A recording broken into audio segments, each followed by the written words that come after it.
तारीख को क्या कुछ हरियाणा में हलचल होने वाली, चौधरी वीरेंद्र सिंह बांगर के नेता क्या कुछ नया आगाज हरियाणा को देने वाले? मैंने बता दिया कि हम राजनीति से ऊपर उठ के जो ज्वलंत समस्याएं देश की आजादी से पहले थी और आज भी हैं, मैं ये नहीं कहता कि उस पर काम नहीं हुआ, हर सरकार ने काम किया, लेकिन आज भी गरीबी है, आज भी भुखमरी है, आज भी बेरोजगारी और बढ़ी है। बेरोजगारी की समस्या ये है कि हमारे सैकड़ों बच्चे हर गांव से, एक एक गांव से 100-200 बच्चे विदेशों में जाने की फिराक में हैं। ये गरीबी का संकेत है कि हम यहाँ रहे, खेती पे निर्भर रह के हम अपनी आजीविका पूरे रूप से कमा नहीं सकेंगे। और भी अनेक भ्रष्टाचार की बात है, ये बेरोजगारी, भ्रष्टाचार, ये सारी ऐसी समस्याएं हैं जिनको नए रूप से देख के और नए समाधान के लिए हम कुछ सोच रहे हैं। कुछ बुद्धिजीवी साथियों की, कुछ अर्थशास्त्रियों की, कुछ जिन्होंने राजनीतिक जीवन का भी बड़ा लंबा अनुभव है, ऐसे लोगों से हमने संपर्क बनाया है और हमारे को उम्मीद है कि इस संपर्क के माध्यम से कुछ नई चीजें हम सामाजिक रूप से लोगों में फ्लोट करेंगे और हो सकता है उनमें से कोई ऐसे समाधान आ जाएं और उनका क्रियान्वयन हो तो सामाजिक व्यवस्था, राजनीतिक व्यवस्था और जैसे मैंने कहा कि आर्थिक व्यवस्था में सामाजिक और आर्थिक व्यवस्था भी, सामाजिक और राजनीतिक व्यवस्था भी बदलती है अगर आर्थिक व्यवस्था में हम ठीक रूप से उभरना लगे। और जो देश की 70% आजाद आबादी आज भी अपने जो विशेष उनकी आर्थिक स्थिति है उसमें वो संपन्नता की बात छोड़ो, अभी भी गरीबी में फंसे हुए लोग हैं, उनको भी उससे निकालना है, चाहे किसान की खेती की बात हो और चाहे मेहनत करने वाला जो भी साथी है उसकी बात हो। चौधरी साहब, अभी पूरे हरियाणा प्रदेश में आप भ्रमण कर रहे हो, पुराने साथियों से मिल रहे हो, कौन से वो दौलत मुद्दे हैं जो आज प्रदेश की जनता को जरूरत है और वो उनको समझा रहे हो और आप जैसा निर्देश दे रहे हो?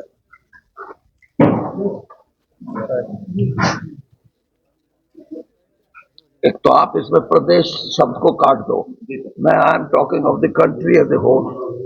ये सिर्फ हमारे हरियाणा तक सीमित नहीं, लेकिन कुछ हरियाणा के भी मुद्दे हैं और मैंने अभी जिनकी व्याख्या की है हरियाणा के संदर्भ में भी मैं ये कह सकता हूं कि हमारी जो स्वास्थ्य सेवाएं हैं उनको भी एक नया रूप देने की जरूरत है। उसके लिए भी हम वहां अपने विचारों, हमने कुछ लोगों से विचार इकट्ठे किए हैं, उनको भी बताएंगे कि स्वास्थ्य सेवाएं आखिरी बैठा हुआ गांव में, छोटे से छोटे गांव में उसको वो सुविधा कैसे मिले जो कि एक बड़े शहर में किसी को मिल सकती है। इसी प्रकार से शिक्षा का जो स्तर है वो कोई कुछ कहे, आज भी शहर, गांव और मेट्रोपॉलिटन सिटी तीनों में फर्क है। तो उस शिक्षा की पद्धति में एक साधारण परिवार के गांव में रहने वाले बच्चे को भी क्या ऐसी शिक्षा का प्रबंधन हो सकता है जिससे उसको ये लगे कि मैं अगर दिल्ली में पढ़ता तो शायद यही शिक्षा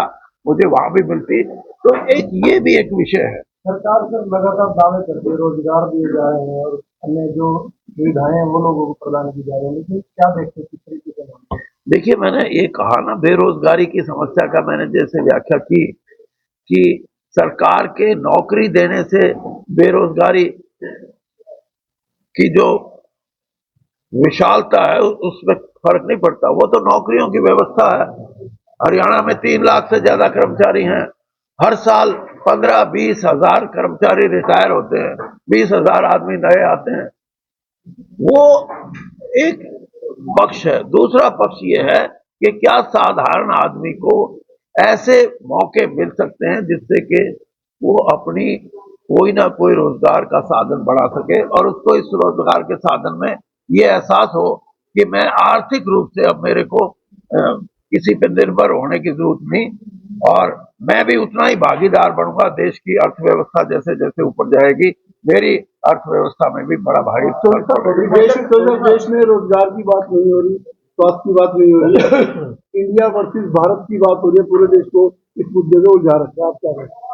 मैंने आज, अगर आप तो पत्रकार हैं सारे, जर्नलिस्ट हैं, आपने देखा होगा प्रधानमंत्री जी ने एग्जैक्टली यही बात कही है कि इसी G20 में कि जो ज्वलंत समस्याएं हैं दुनिया की, उसमें और भी चीजें हैं जैसे क्लाइमेटिक चेंजेस है और हैं, ये उन्होंने कहा कि इन सारी चीजों की, इन समस्याओं के लिए नए समाधान की जरूरत है।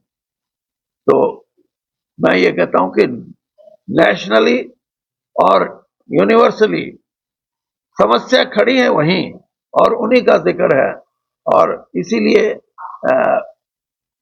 जैसे इन्होंने कहा हरियाणा में हो सकता है वो समस्या छोटे रूप में हो, दुनिया के रूप में उसका बड़ा रूप भी हो सकता है। देखिए दुष्यंत चौटाला तो अपना खेल है, उनका खेलने दो, वो तो एक ही काम पे लगे हुए हैं कि किसी ना किसी तरह हमारा अलायंस कंटिन्यू कर जाए, और राजस्थान में ये दिखा देंगे कि हम बड़े बड़े स्तर पे लड़ रहे हैं, और शायद बीजेपी राजस्थान में हमारे को देख के ये लगे कि चलो इनको हरियाणा में भी कंटिन्यू कराओ। ये है उनकी पॉलिटिकल बात है, उसका कोई आधार नहीं है उस बात का। चौधरी साहब आपने संबोधन में बोला था कि उचाना से एमएलए हैं, वो डिप्टी सीएम हैं, आप उचाना से आते हैं, आप आपको क्या, उन्होंने अपने पिछले 5-4 के उन्होंने क्या करा दिया उचाना में? मैंने बता दिया, मैंने खुल के बोला अभी 4 दिन पहले भी, आज भी मैं आई स्टिल रिपीट कि मेरे को,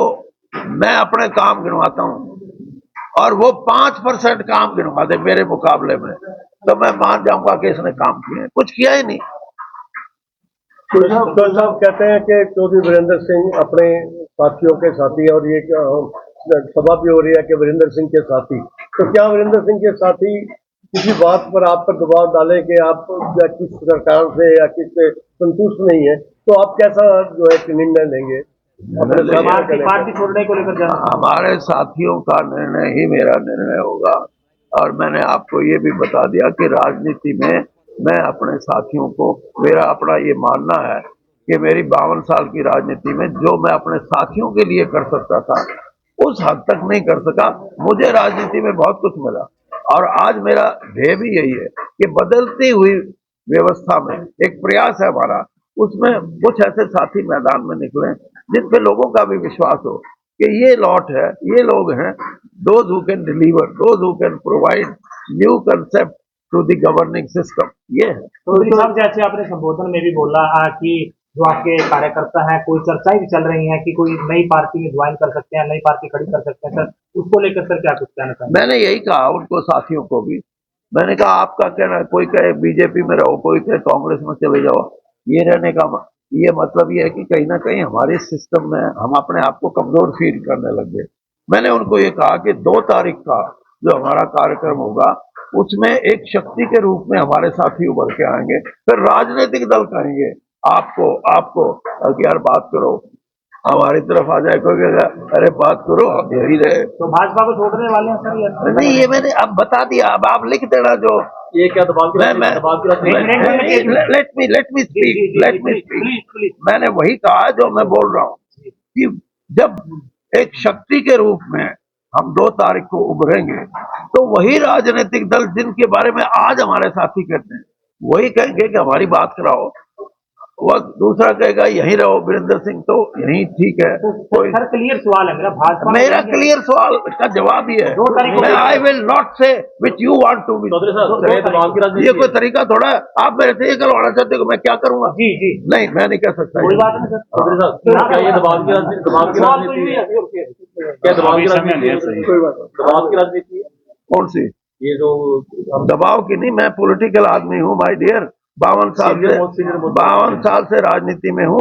मेरे को पता है कि मेरे को, अब जैसे ये पूछ रहे हैं 77 years में, he wants a clear reply from me, he is a journalist, he should understand whatever I am saying, let him explain in his own way।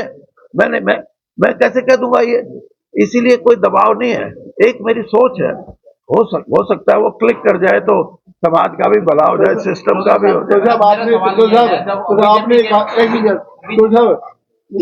आपने कुछ चर्चित चेहरों के नाम लिए जो आज देश में पॉपुलर है कहीं ना कहीं, तो सभी चेहरों को आप लेके आएंगे अपनी रैली के अंदर, तो कहीं ना कहीं एक संगठन कोई खड़ा होगा जो आपकी विचारधारा से सहमत होगा? ना, वो लोग राजनीति से ऊपर उठे हुए लोग हैं। जैसे मैंने सोमपाल शास्त्री जी का नाम लिया, वो अच्छा कृषि पे उनका ज्ञान है। देवेंद्र शर्मा है, वो तो कहते मैं भाई राजनीतिक मंच पे मैं तो आता ही नहीं। तो ये ऐसे लोग हैं जो बात वो करेंगे जो पॉलिटिक्स से ऊपर की होगी। और जैसे जगमीत बराड़ हैं, एक्स MP हैं, बड़े प्रोमिनेंट लीडर हैं अकाली दल के, आज भी कांग्रेस में भी रहे हैं। उनको भी मैंने कहा, मेरे को पता है वो बात करेगा तो ऊपर की करेगा। और जैसे मैंने चंद्रशेखर जी का नाम लिया, ये सारी जो विभूतियां हैं, इनको हमने इसलिए बुलाया है कि हमारी सोच को आप लोगों में ये देखो कि आपके कहने से क्या उसके रिएक्शन होते हैं। पॉलिटिकल भाषा में नहीं वो बात करेंगे, वो एक नई बात के लिए इस रिफॉर्म के लिए। ये समाधान नए तरीके के कौन से हों, पुरानी समस्याओं के बेसिक बात ये तो होगी।